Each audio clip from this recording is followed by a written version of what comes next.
खुशामदीद दोस्तों, Soviet union की B-59 submarine America से चंद किलोमीटर के फासले पर कैरेबियन सी में पानी के अंदर छुपकर हमला करने के लिए बिल्कुल तैयार थी। लेकिन अमेरिकन नेवी को इस बारे में पता चल गया और फिर उन्होंने सबमरीन को ऊपर लाने के लिए छोटे छोटे बम पानी के अंदर फेंके। ये सबमरीन, जिसका हज़ारों किलोमीटर दूर अपने हेडक्वार्टर से राब्ता भी मुनक़ता हो गया था, इसके कैप्टन को लगा कि शायद जंग छिड़ गई है और अब वक्त आ गया है कि न्यूक्लियर मिसाइल फायर कर दिया जाए। ये वो वक्त था जब अमेरिका और सोवियत यूनियन के दरमियान मिसाइल हद से ज़्यादा बढ़ गए थे और दोनों ममालिक के हज़ारों न्यूक्लियर मिसाइल सिर्फ एक बटन दबाने की दूरी पर थे। सोवियत यूनियन के कैप्टन न्यूक्लियर मिसाइल का बटन दबाने ही वाले थे कि अचानक कुछ ऐसा हुआ जिसने पूरी दुनिया को तबाह होने से बचा लिया।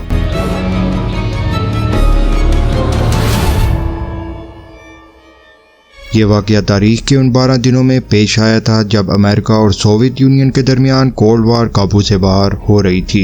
हुआ कुछ यूँ कि दूसरी जंग अज़ीम में पूरी दुनिया ने हिरोशिमा और नागासाकी पर होने वाले न्यूक्लियर हमलों के असरात और अमेरिका का खतरनाक चेहरा भी देख लिया था।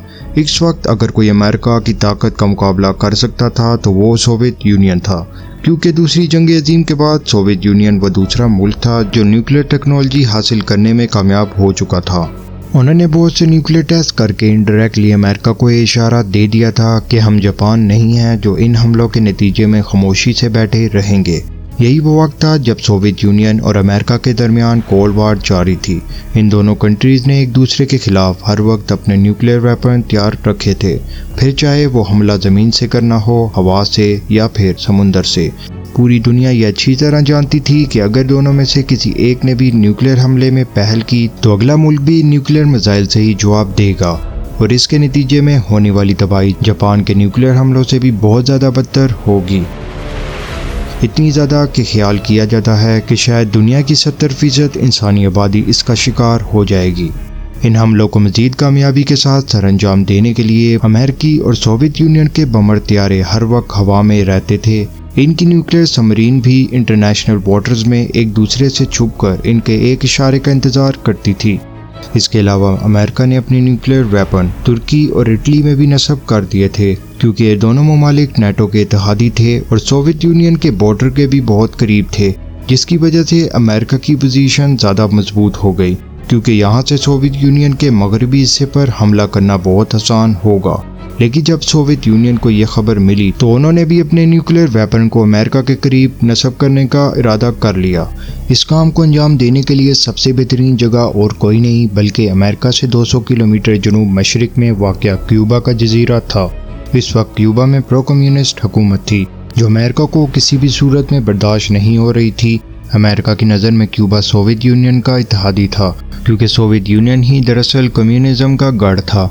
कम्युनिज़म का मतलब है तमाम कारोबार हुकूमत के कंट्रोल में होंगे और सबको उसका बराबर हिस्सा मिलेगा, यानी समाज में अमीर या गरीब जैसी क्लासेस नहीं बन सकेंगी।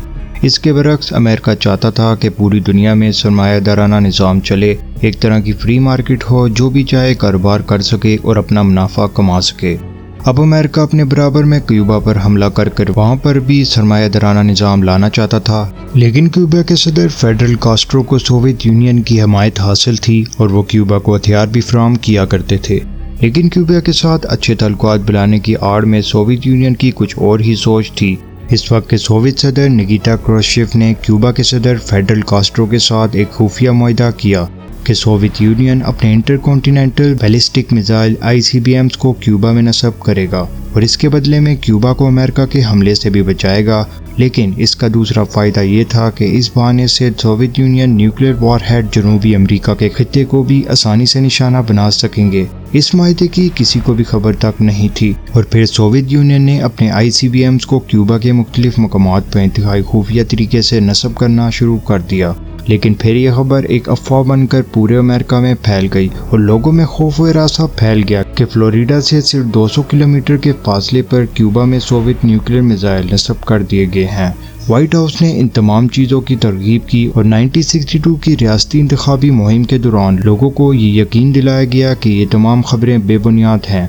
लेकिन इसकी हकीकत जानने की तलाश में अमेरिकी एयरफोर्स के U-2 स्पाई प्लेन को इस्तेमाल किया गया स्पाई प्लेन ने क्यूबा जजीरे के ऊपर से बहुत सी तस्वीरें खींची जिनमें दरमियानी रेंज के R-12 और दरमियानी रेंज के R-14 बैलिस्टिक मिसाइल साफ साफ दिखाई दे रहे हैं। ये तस्वीरें ये साबित करने के लिए काफ़ी थी कि सोवियत यूनियन अमेरिका के जनूब मशरकी हिस्से के खिलाफ घेरा तंग कर चुका है।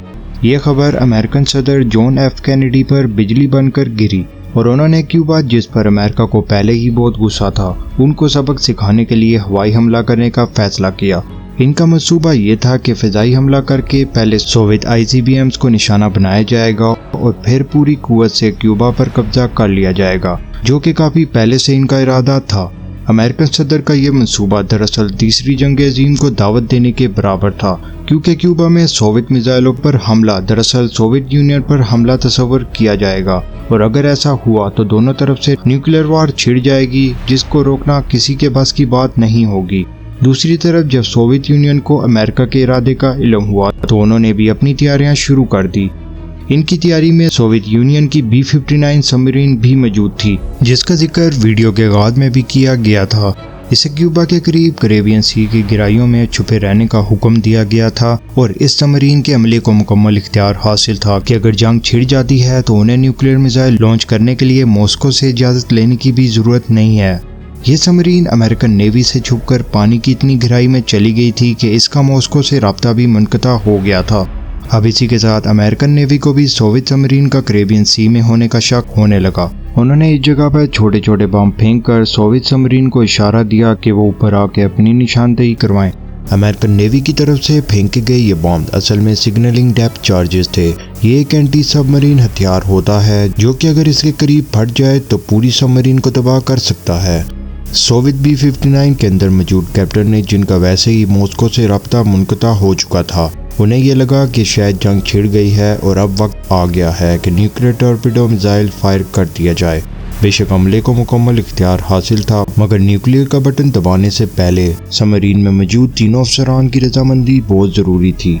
3 में से 2 अफसरान का ये मानना था कि न्यूक्लियर मिसाइल फायर कर देना चाहिए, जबकि एक अफसर इस हमले के हक में नहीं था। एग्जीक्यूटिव ऑफिसर वसील आर्चीपॉप थे तो B-59 के सेकंड इन कमांड, लेकिन उन्होंने बाकी दोनों अफसरान के खिलाफ जाने का फैसला किया और इसी बात पर इन तीनों में बहस शुरू हो गई। वसील आर्चीपॉप ने कहा कि न्यूक्लियर मिसाइल को फायर करना बहुत खतरनाक है, जबकि हमारे पास जंग शुरू होने की कोई मालूमात भी नहीं है। ये बहस कई मिनटों तक जारी रही और इसके बाद फैसला किया गया कि B-59 को सरफेस पर ले जाने के बाद मॉस्को से राब्ता बहाल किया जाएगा ताकि असल सूरत हाल का पता लगाया जा सके। जिस वक्त ये सारा वाक़या B-59 सबमरीन में जारी था, इसी वक्त इस बढ़ती हुई परेशानी को न्यूट्रलाइज करने के लिए रशियन और अमेरिकन सदर के दरमियान एक मीटिंग हुई, जिसमें यह फैसला किया गया कि सोवियत यूनियन क्यूबा से अपनी न्यूक्लियर मिसाइल वापस मंगवा लेगा, लेकिन सिर्फ इस शर्त पर कि अमेरिका बाद में क्यूबा पर कब्जा नहीं करेगा।